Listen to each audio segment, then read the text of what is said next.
Beef biryani special. हवेली का आखिरी दावत। रात अंधेरी थी, हवा में सिर्फ पुरानी हवेली के दरवाजे की खटखट सुनाई दे रही थी।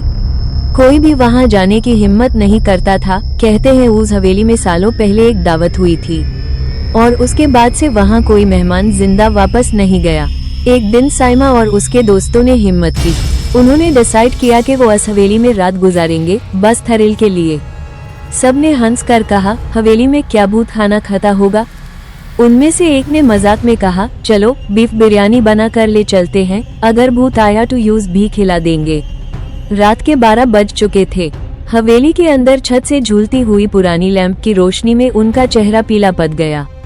जमीन पे पुरानी थालियां, आधे टूट ग्लास और हवा में किसी पुरानी त्योहार की खुशबू थी, जैसे कोई दावत अभी खत्म हुई हो।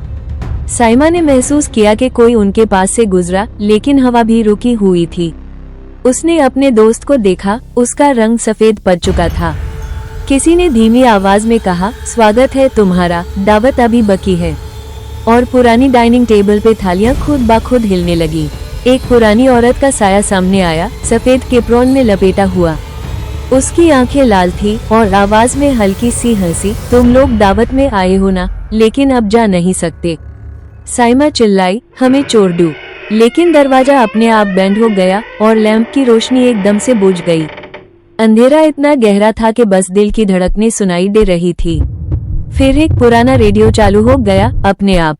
उसमें से एक पुरानी आवाज आई, जो इस हवेली में खाना बनाता है वो हमेशा यही रहता है।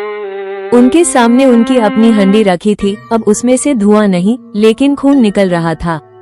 एक के बाद एक दोस्त बेहोश होने लगे और जब सुबह की रोशनी हवेली के कमरे में पड़ी, सब गायब थे।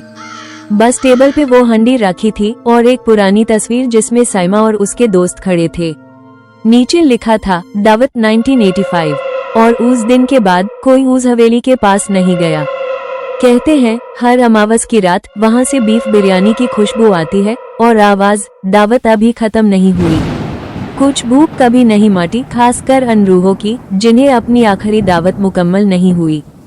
वीडियो और आज की कहानी पसंद आए हो तो चैनल फरिहा वकास को सब्सक्राइब करना, वीडियो को लाइक शेयर और कमेंट करना ना भूलें। खुदा हाफिज।